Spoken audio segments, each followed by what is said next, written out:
रचित and welcome you to the students friend online classes. आज हम बात करने वाले हैं चैप्टर नंबर 24 क्लास 7 के सिविक्स के चैप्टर के बारे में। इससे रिलेटेड कुछ क्वेश्चन एंड आंसर्स को देखेंगे। Based on your understanding take the correct option. Basically right answer मैंने लिखा हुआ है, बाकी के जो ऑप्शंस होंगे वो आपके रॉन्ग होंगे। Over a period of time public opinion is, अगर टाइम के साथ पब्लिक का जो ओपिनियन है वो क्या होता है, तो वो ओपिनियन जो है वो चेंजेबल होता है। मीन्स जैसे जैसे समय बीतता है पब्लिक के ओपिनियन चेंज होते रहते हैं। Newspaper are a form of, जो न्यूज़पेपर है वो किस तरीके का एक मीडिया है, तो ये एक प्रिंट मीडिया का एग्जाम्पल है। Print media the press council of India है सेटअप। जो print media press council of India है ये कब सेटअप हुआ था, तो ये 1966 में सेटअप हुआ था। यहाँ पर जो प्रिंट मीडिया वर्ड है वो पहले से ऊपर का डुप्लीकेट हो गया है। मेन क्वेश्चन है आपका the press council of India was setup, it is answer the 1966। RTI stand for, what is the full form of RTI? तो it is a right to information. The right to information based on the value of the transparency, accountability and, जो हमारा right of information है वो किस चीज़ की value पर based है। पहला ट्रांसपेरेंसी, दूसरा है हमारा अकाउंटेबिलिटी एंड थर्ड है एम्पावरमेंट। ये तीन फैक्टर्स पर बेस्ड है राइट टू इंफॉर्मेशन। नीचे लिखे हुए आंसर्स को आपको ट्रू या फॉल्स बताना है। अगर फॉल्स है तो उसको करेक्ट करना है। तो public opinion act as a link between the people and government, it's a true. Public and media opinion influence the affect each other, it's a true. Means public और मीडिया के जो opinion है वो एक दूसरे को इफेक्ट करते हैं, तो ये ट्रू है। Distortion and the sensationalisation of news should be encourage in media. Media में डिस्टॉर्टेशन का मतलब होता है तोड़ मरोड़ के न्यूज़ को देना, ये अलाउ किया जाता है, तो ये फॉल्स है। न्यूज़ अगर बनाई जाती है तो उसमें डिस्टॉर्टेशन और सेंटिलेशन को अवॉइड किया जाता है, इसको हटाया जाता है और एक बैलेंस रिपोर्ट प्रोवाइड की जाती है। Freedom of press is drive from the freedom of religion. जो फ्रीडम ऑफ प्रेस है वो फ्रीडम ऑफ रिलीजन से लिया गया है, तो ये फॉल्स है। ये freedom of speech and expression से लिया गया है। The freedom of press is drive from the freedom of religion. ये क्वेश्चन गलत आ गया। यहाँ पर बताना था कि the press council act passed in 1978, कि हमारा प्रेस काउंसिल एक्ट कब पास हुआ था, तो ये 1978 में पास हुआ था। इसके अलावा कोई और डेट होगी तो यहाँ पर ये रॉन्ग होगा। नेक्स्ट है answer the following in one sentences. हमें नीचे लिखे हुए आंसर को वन सेंटेंस में बताना है। तो सबसे पहला है व्हाट इज़ पब्लिक ओपिनियन। तो पब्लिक ओपिनियन का मतलब होता है किसी भी इशू या इंटरेस्ट के मैटर पर पब्लिक का क्या इंटरेस्ट है, पब्लिक उस पर क्या चाहती है या पब्लिक के क्या रिव्यूज़ हैं, उसे पब्लिक ओपिनियन कहा जाता है। What are the two forms of media. Media के दो फॉर्म्स कौन से हैं, तो न्यूज़पेपर एंड टेलीविज़न, दो हमारे मास मीडिया के फॉर्म्स हैं। What do you understand by the media ethics. Media ethics क्या कहलाते हैं, तो मीडिया एथिक्स एक तरीके के कोड एंड कंडक्ट्स होते हैं जो किसी भी न्यूज़ को प्रिपेयर करते समय या न्यूज़ को पढ़ते या लिखते समय यूज़ किए जाते हैं, उन्हें मीडिया एथिक्स कहा जाता है। What is the freedom of press. Freedom of press क्या है, तो फ्रीडम ऑफ प्रेस में freedom of access all sources of information and publication and circulation शामिल होता है। मतलब फ्रीडम ऑफ प्रेस का मतलब है कि प्रेस को ये आज़ादी दी गई है कि वो इन्फॉर्मेशन के सोर्स का पता लगा सकती है, वो जाके पूछ सकती है कि इन्फॉर्मेशन कहाँ से आया है, उनसे रिलेटेड व्यक्तियों से क्वेश्चन कर सकती है, साथ में उसको टाइप कर कर ब्रॉडकास्ट कर सकती है, ये उन्हें पावर दी गई है। What is the task interested with the press council of India. Press council of India को कौन कौन से टास्क दिए गए हैं, तो press council of India is interested with the task of the protecting the freedom of the press, maintaining and improving the standard of the press in the country। इनका जो मेन टास्क है वो है press की freedom को बनाए रखना, साथ में उसकी क्वालिटी को इम्प्रूव करना। नेक्स्ट है answer of the following in the brief. Write the media and electronic media essential provide the same way news, do you agree and disagree. हमें बताना है कि जो इलेक्ट्रॉनिक मीडिया है और प्रिंट मीडिया है दोनों अपने तरीके से इम्पॉर्टेंट है, न्यूज़ वे में प्रोवाइड करने में इम्पॉर्टेंट है। क्या आप इस बात से एग्री हैं और डिसएग्री हैं, ये आपको बताना है। तो यहाँ पर आप खुद एक अपने ऑर्गेनाइज़ कर सकते हो, एक डिबेट ऑर्गेनाइज़ कर सकते हो और आप बता सकते हो कि आखिर मीडिया में प्रिंट मीडिया और जो इलेक्ट्रॉनिक मीडिया है वो किस तरीके से एक दूसरे की हेल्प करती है। यहाँ पर मैंने डायरेक्टली लिखा हुआ है, इसमें आप सिंपल से अपने मन से एक आपको आंसर लिख कर देना है। ये डिबेट का टॉपिक है तो मैं इसमें आंसर आपको नहीं दे रहा हूँ, मैं सिर्फ समझा देता हूँ, बाकी आंसर फ्रेम करने की जिम्मेदारी आपकी है। तो पहला, प्रिंट मीडिया क्या होता है। तो प्रिंट मीडिया में जो मटेरियल है वो प्रिंट के थ्रू दिया जाता है, एक पेपर पे हार्ड कॉपी के तौर पर दिया जाता है, उसके थ्रू न्यूज़ को फैलाया जाता है, जैसे न्यूज़पेपर, इसे प्रिंट मीडिया कहा जाता है। इलेक्ट्रॉनिक मीडिया में इलेक्ट्रिसिटी, जैसे इलेक्ट्रॉनिक अप्लायंसेस, टीवी, रेडियो, इनका यूज़ किया जाता है न्यूज़ को फैलाने के लिए। अब आपको क्या लगता है कि कौन सा मीडिया ज़्यादा बेटर है, या दोनों ही सेम वे में न्यूज़ को फैलाते हैं या नहीं फैलाते हैं, कौन सा ज़्यादा इफ़ेक्टिव है, इसके बारे में आपको अपना आंसर फ्रेम करना है। तो आप लोग सोचें और इसको फ्रेम करके मुझे नीचे कमेंट में भेजें। मैं देखूंगा कि जिसका आंसर बेस्ट होगा मैं उसका नेम नेक्स्ट वीडियो में डाल दूंगा। How does the cinema help to the formation of the public opinion. जो सिनेमा है वो पब्लिक ओपिनियन फॉर्म करने में किस तरीके से मदद करता है। तो cinema to help in the formation of the public opinion along with the stories and the music, beautiful location and entertainment. Many social programs such as the gender bias are often portrayed in these and encourage the audience to think about the social issue and the problem and ethics reaction from them. जो हमारे public opinion है, जो cinema है, वो उनको बनाने में कैसे मदद करता है। तो सिनेमा के थ्रू कई सारी इंटरटेनमेंट की चीज़ें तो मिलती ही हैं, साथ में आप सभी जानते हैं कि जैसे मूवीज़ बनती हैं तो कई बार वो मूवीज़ ऐसी होती है जो किसी पब्लिक इशू को हाईलाइट करने की कोशिश करती हैं। जैसे कुछ समय पहले एक बालिका बधू सीरियल आता था, तो वो बताता था कि किस तरीके से छोटे बच्चों की ही छोटी उम्र में ही पहले शादी कर दी जाती थी। तो ऐसी कई सारी सोशल इश्यूज़ को वो सामने लाने की कोशिश भी करते हैं, जिससे कि लोगों के मन में जेंडर ब्यास वाली जो चीज़ें हैं कि ये जेंडर ये नहीं कर सकता, मेल ये नहीं कर सकते, फीमेल ये नहीं कर सकते, इन चीज़ों को लिए दूसरी मानसिकता पैदा करने में मदद करते हैं। तो इस तरीके से ये पब्लिक ओपिनियन बनाने में मदद करती हैं। List the principle of broadcasting code. हमें प्रिंसिपल्स बताने हैं ब्रॉडकास्टिंग कोड्स के क्या हैं। तो ensure the objective the presentation of the news and fair and unbiased comment, to promote the advancement of the education and culture। जो broadcasting code है उसका पहला प्रिंसिपल है कि न्यूज़ जो है वो अनबियास्ड होनी चाहिए और फेयर होनी चाहिए। दूसरा, न्यूज़ ऐसी हो जो कल्चर और एजुकेशन को प्रोवाइड करे, प्रमोट करे। To rise the maintenance of high standard and decency and decorum in the programme. जितने भी न्यूज़ रिलेटेड प्रोग्राम है या बाकी जो टीवी पर दिखाए जा रहे हैं, ब्रॉडकास्ट किए जा रहे हैं, उनका डेकोरम बना रहे हैं, उनकी डेकेंसी और डिसेंसी एंड डेकोरम बना रहे हैं। मतलब एक सभ्य प्रोग्राम हो, ऐसा ना हो कि उसमें बहुत सारी ऊबड़ खाबड़ बातें चल रही हैं, तो ऐसा नहीं, एक अच्छी क्वालिटी का प्रोग्राम वहाँ पर दिया जाए। To provide a programme for young which through its variety and content will indicate the value of good citizenship। ये प्रोग्राम जो है वो मैक्सिमम यंग पीपल्स के लिए भी बनाए जाते हैं, जिससे कि उनकी जो उनमें कंटेंट है उनकी वैल्यू और गुड सिटीजनशिप को बढ़ाने में मदद करे, ऐसे प्रोग्राम्स तैयार किए जाएं। Why should the government in the democratic country provide the information to the people.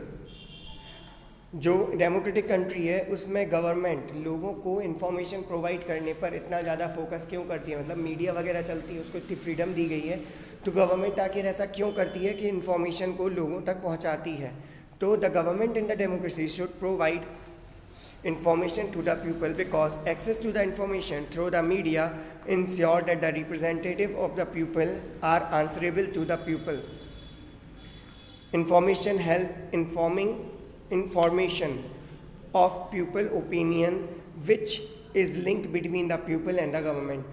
आप सभी को पता है कि डेमोक्रेटिक कंट्रीज़ में जो पावर होती है वो पीपल के पास होती है और पीपल अपनी तरफ से एक रिप्रेजेंटेटिव चुनता है अपने ऊपर रूल करने के लिए। तो जब वो इन्फॉर्मेशन प्रोवाइड करता है तो इससे क्लियर हो जाता है कि जो गवर्नमेंट काम कर रही है वो पीपल्स के फेवर में कर रही है, और लोगों को भी पता चलता है कि उनके द्वारा चुना गया रिप्रेजेंटेटिव उनके लिए आंसरेबल है, मतलब उनके कामों का उनके हित में काम कर रहा है, ये उन्हें पता चल जाता है। इसके अलावा इस इंफॉर्मेशन प्रोवाइड करने के बाद जो गवर्नमेंट है और पीपल है उन दोनों के बीच में एक लिंक स्टेबलाइज्ड होती है जो कि एक दूसरे पर ट्रस्ट कर पाते हैं। Next, describe how the right to information campaign took off in India. Right to information campaign किस तरीके से स्टार्ट हुआ, कैसे फेमस हुआ, ये बताना है। तो right to information campaign in India begin with the Mazdoor Kisan Shakti Sangathan movement to introduce the transparency in the village account in relation to the demand for minimum wages in the rural India. इसकी जो starting है वो सबसे पहले MKSS मजदूर किसान शक्ति संगठन के द्वारा की गई थी, जिनका मेन एम था अपने गांव में मिनिमम वेजेस जो मिलने हैं, लोगों को काम करने के लिए जो मजदूरी मिलनी थी उसके बारे में फिक्सेशन पता करना कि किस किस को वो मिलनी है। इस चीज़ की जानकारी पता करने के लिए उन्होंने ये जो मूवमेंट है वो स्टार्ट किया था। Beginning in the village of Rajasthan, the movement spoon across the India. In fact, the success of MKSS become a source for the activists in India and abroad and lead the genesis of the broader discourse on the right to information। अब जब उन्होंने start किया, उन्होंने बाकी लोगों को पता चला कि ऐसा कोई मूवमेंट चला जा रहा है जिसमें गवर्नमेंट से नॉलेज निकाली जा रही है कि किन किन चीज़ों को वो हक मिला है, तो बाकी लोग जो पूरे देश में कई सारी जगहों पर ये आंदोलन जो है वो फैल गया, वहाँ पर भी उन्होंने इन्फॉर्मेशन निकलवाना स्टार्ट की। इसी इन्फॉर्मेशन इस सक्सेस के थ्रू, MKSS की जो सक्सेस मिली उसके थ्रू कई सारे एक्टिविटिस्ट जो समाज में लोग हैं, उन्होंने आवाज़ उठाई कि हमें ऐसा कोई राइट मिलना चाहिए जिससे हम ये इन्फॉर्मेशन ले सकें, और राइट टू इन्फॉर्मेशन की जो आंदोलन है वो स्टार्ट हुआ, और इससे के बाद ही राइट टू इन्फॉर्मेशन लागू हो पाया था। तो कह सकते हो यहाँ से उसकी स्टार्टिंग हुई थी। आंसर द डिटेल, हमें जिन नीचे लिखे हुए आंसर्स को डिटेल में बताना है। तो right a short note on the various form of media which help in creating public opinion. हमें वेरियस फॉर्म ऑफ मीडिया बताना है कि कौन कौन से मीडिया के फॉर्म होते हैं। तो मीडिया के जो मेन फॉर्म है वो है हमारा प्रिंट मीडिया, इलेक्ट्रॉनिक मीडिया, दो हमारे फॉर्म है, इसके अलावा सिनेमा एंड रेडियो एट्सेट्रा। तो ये कुछ इफ़ेक्टिव फॉर्म है मीडिया के जिनकी मदद से हम इंफॉर्मेशन को गेन कर सकते हैं। जैसे सबसे पहले अगर हम बात करें प्रिंट मीडिया, तो प्रिंट मीडिया का जो यूज़ है वो आप सभी जानते हो कि न्यूज़पेपर एक ऐसी कह सकते हो कि एक ऐसा टूल है जो हर व्यक्ति के पास पहुंचकर इंफॉर्मेशन को प्रोवाइड करता है। कहीं भी व्यक्ति बैठकर उसको पढ़ता है और नॉलेज ले लेता है कि आखिर देश दुनिया में चल क्या रहा है।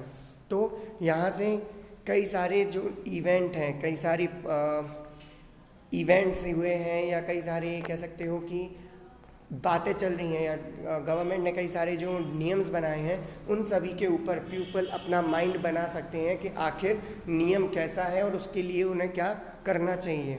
इसके अलावा इलेक्ट्रॉनिक मीडिया की बात करें तो आज के समय में इलेक्ट्रॉनिक मीडिया बहुत ज़्यादा फेमस हो चुका है। आप सभी जानते हैं कि किसी के पास कुछ हो या ना हो, घर में एक टीवी और एक मोबाइल तो ज़रूरी होगा, ठीक है। तो अब जब मोबाइल और टीवी है तो वहाँ से उन्हें बहुत सारी न्यूज़ेस मिलती हैं। न्यूज़ेस पढ़ के सभी का मूड जो है वो चेंज होता है। फॉर एग्जांपल आपने कोई न्यूज़ पढ़ी जो आपके हित में है, तो आप उसको अलग अलग लोगों को बताओगे, साथ में आपका माइंड बनेगा कि हाँ हमें गवर्नमेंट को सपोर्ट करना चाहिए। अगर न्यूज़ गलत है तो उसके उल्टा आपका दिमाग चलेगा। तो इस तरीके से इलेक्ट्रॉनिक मीडिया भी लोगों के माइंड को सेट करने में मदद करता है, पब्लिक ओपिनियन को बिल्ड करने में बहुत ज़्यादा मदद करता है। इसके बाद आता है information is more effectively disseminating through the radio in the rural area since most of the people. गाँव में टीवी और मोबाइल से ज़्यादा फेमस है रेडियो। आपने कई जगह देखा होगा साइकिल पे वो रेडियो लटका के यहाँ वहाँ घूमते रहते हैं। तो रेडियो गांव में रूरल एरियाज़ में एक बहुत बड़ा साधन है लोगों तक पहुँचने के लिए। तो रेडियो भी एक बहुत बड़ी मदद करता है पब्लिक ओपिनियंस फॉर्म करने में। इसके बाद आता है सिनेमा। तो सिनेमा तो आप सभी जानते हो कि मूवीज़ जो होती हैं उसके थ्रू कई लोग इंकरेज होते हैं, कई चीज़ों के लिए इंकरेज होते हैं, और उनके लिए जो सुपर हीरो उनका स्टार है, फिल्म स्टार, वो कई बार उनके लिए गॉड की तरह माना जाता है, ठीक है। तो इस तरीके से वो भी मदद करता है लोगों की मन में मानसिकता को चेंज करने में। What is the relationship between the media and democracy. Media और डेमोक्रेसी के बीच में क्या रिलेशनशिप्स हैं। तो the media on it's part provides the correct and the unbiased information on the occurrence of the event and help information of public opinion. The media ensure that the representative of the people in democracy are answerable to the people. The media also provide a platform to the people on for expressing their view and ensure the freedom of speech expression that can be practiced in the democracy. Media का पहला काम तो है लोगों को एक सही news provide करना, एक प्रॉपर न्यूज़ देना, जिससे कि लोगों का जो पब्लिक ओपिनियन है वो बन सके, मतलब पब्लिक का एक कोई माइंडसेट बन सके उस नियम को लेकर। इसके अलावा जो दूसरा काम है मीडिया का वो है इस चीज़ को इस चीज़ को इंश्योर करना कि जो पब्लिक के रिप्रेजेंटेटिव्स हैं वो पीपल के क्वेश्चंस के आंसर को दें। फॉर एग्जांपल कोई नियम बना है, पब्लिक क्वेश्चन उठा रही है कि नियम क्या है और उसका जो रिप्रेजेंटेटिव है उसके पास आंसर ही नहीं है, तो इस तरीके से जनता में आक्रोश आ सकता है। तो मीडिया का काम है कि वो रिप्रेजेंटेटिव से बात करे और उसका आंसर निकालने की कोशिश करे। इसके अलावा मीडिया जो है वो ऐसा प्लेटफॉर्म है जिससे लोगों को अपने व्यूज़ गवर्नमेंट तक पहुंचाने में मदद मिलती है। तो इस तरीके से डेमोक्रेसी में मीडिया एक बहुत क्रूशियल रोल या इम्पॉर्टेंट रोल प्ले करता है। Why should newspaper and television channel give are balance and reliable news? TV channel वाले को, जो टीवी चैनल की न्यूज़ वाले हैं, उन्हें बैलेंस एंड रिलायबल न्यूज़ क्यों प्रोवाइड करनी होती है? क्यों वो एक अच्छी बैलेंस्ड न्यूज़ प्रोवाइड करते हैं? अगर नहीं करेंगे तो क्या होगा? तो सिंपल सी बात है, अगर न्यूज़ अनबियास्ड है, उसमें कोई अफवाह नहीं है, तो लोगों का जो माइंडसेट है वो करेक्ट तरीके से बन सकेगा। फॉर एग्जांपल अभी की बात कर लेते हैं, कोरोना आप सभी ने देखा। अगर न्यूज़ चैनल वाले प्रॉपर वे में न्यूज़ नहीं दिखाते तो आप समझ सकते हैं क्या का क्या हो सकता था। फॉर एग्जांपल अगर वो शुरुआत में बोल देते हैं कि कोरोना बहुत घातक बीमारी है और इससे तो बचा ही नहीं जा सकता, चाहे आप कुछ कर लें, तो लोग घर में ना बैठने की जगह हॉस्पिटल के बाहर लाइन लगा लेते। जबकि उन्होंने फिर यही कहा कि बीमारी है लेकिन आप डिस्टेंसिंग से रहेंगे, आराम से रहेंगे तो आप सेफ़ रह सकते हैं और बीमारी ज़्यादा कुछ नुकसान नहीं करेगी। इसकी जगह वो उल्टा बोलते तो प्रॉब्लम्स और ज़्यादा क्रिएट होती। तो इस तरीके से आप समझ सकते हो कि मीडिया लोगों के माइंडसेट में हेल्प करती है, साथ में समाज में हार्मोनी, कम्युनिटी में शांति लाने की कोशिश करती है और लोगों के लिए एक तरीके से कह सकते हो कि लोगों को राइट वे में ले जाने का काम मीडिया कर सकती है। ये तभी पॉसिबल है जब मीडिया की रिपोर्ट प्रॉपर होगी और एक बैलेंस रिपोर्ट होगी, ना ही ज़्यादा ओवरबोर्ड हो ना ही अफवाह हो, ये सारी चीज़ें उसमें मेंटेन होनी चाहिए। इसके बाद है next question, how does the media provide the form for the discussion and debate? जो मीडिया है वो लोगों को डिस्कशन एंड डिबेट, मतलब लोगों की अपनी ओपिनियन को रखने में कैसे मदद करता है? तो newspaper and magazine have a column called the letter to the editor where the reader can express discuss their opinion. जो अक्सर न्यूज़पेपर होते हैं या मैगज़ीन होती हैं तो उनमें एक कॉलम होता है जिसमें लिखा होता है लेटर टू द एडिटर, मतलब जो न्यूज़पेपर का एडिटर है उसको आप एक मैसेज या लेटर भेज सकते हो कि आपके न्यूज़पेपर में ये चीज़ गलत लिखी थी या इस चीज़ के ऊपर आपका क्या मायने हैं, आपको न्यूज़ कैसी लगी, ये चीज़ लिखकर आप उन्हें भेज सकते हो, जिससे कि आपका जो व्यू है वो उन तक पहुंच सकता है। इसके अलावा टीवी चैनल्स भी अपने ओपन टेलीफोन लाइन नंबर कई बार भेजते हैं, लिखकर दिखाते हैं कि ये हमारा नंबर है, आपको अगर इस पर कोई डिस्कस करना है, इस मैटर पे कोई डिस्कस करना है तो आप हमें कांटेक्ट कर सकते हैं। जैसे आप टीवी चैनल वगैरह पे भी देखते होंगे, कोई अगर ऐतिहासिक चैनल आता है तो शुरुआत में बोलते हैं कि ये चैनल कई मायनों में बदला गया, ये सीरियल जो है वो कई मायनों में बदला गया है और किसी भी तरीके की ऐतिहासिकता का दावा नहीं करता है। साथ में वो बताते हैं कि अगर आपको इस चैनल में कोई भी आपत्तिजनक चीज़ दिखाई देती है तो आप इस नंबर पर कॉल कर सकते हो, तो वहाँ से आप अपनी ओपिनियन जो है वो पहुँचा सकते हो। साथ में फॉरम जो इंटरनेट है, इंटरनेट के माध्यम से भी आप न्यूज़पेपर वालों को या न्यूज़ वालों को या टीवी चैनल्स वालों को अपने ओपिनियंस भेज सकते हैं उनके किसी इंडिविजुअल सीरियल या प्रोग्राम के ऊपर। Next and the last question of this video, mention the significance feature of right to information. आपको राइट टू इन्फॉर्मेशन के फीचर्स बताने हैं। तो every public authority stabilise a control by the government must maintain all its record. सबसे पहला right to information के according जितनी भी पब्लिक गवर्नमेंट कंपनीज हैं उन्हें अपने काम के सारे के एक प्रॉपर रिकॉर्ड बनाने होते हैं।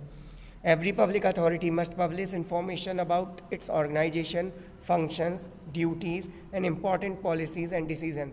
इसके अलावा पब्लिक कंपनीज़ को अपने कामों का प्रॉपर वे में जो उन्होंने काम किए हैं, जो पॉलिसीज़ बनाई हैं, जो प्रोजेक्ट उन्हें मिले हैं, उनका एक प्रॉपर पब्लिकेशन कराना होता है, एक इन्फॉर्मेशन पब्लिश करानी होती है।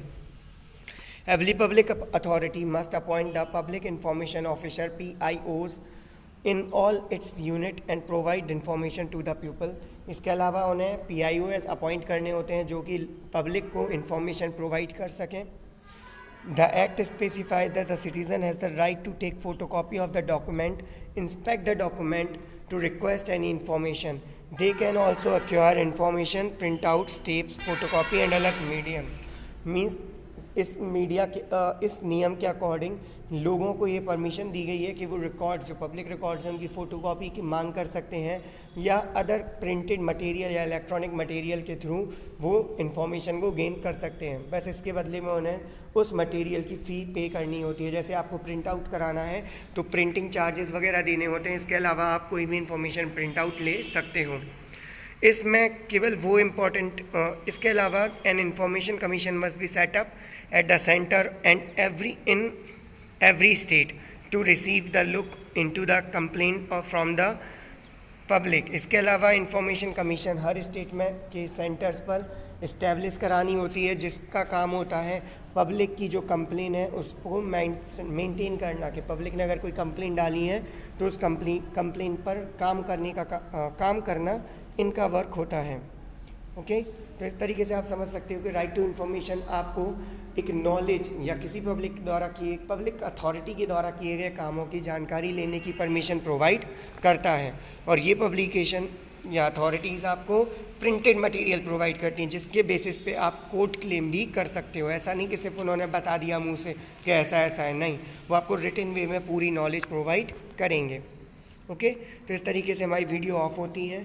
अगर कोई भी डाउट्स हैं तो अभी भी आप कमेंट करके पूछ सकते हो, और बाकी उसका जो एक क्वेश्चन बोला था उसका आंसर आप लोग कमेंट में लिख के देंगे।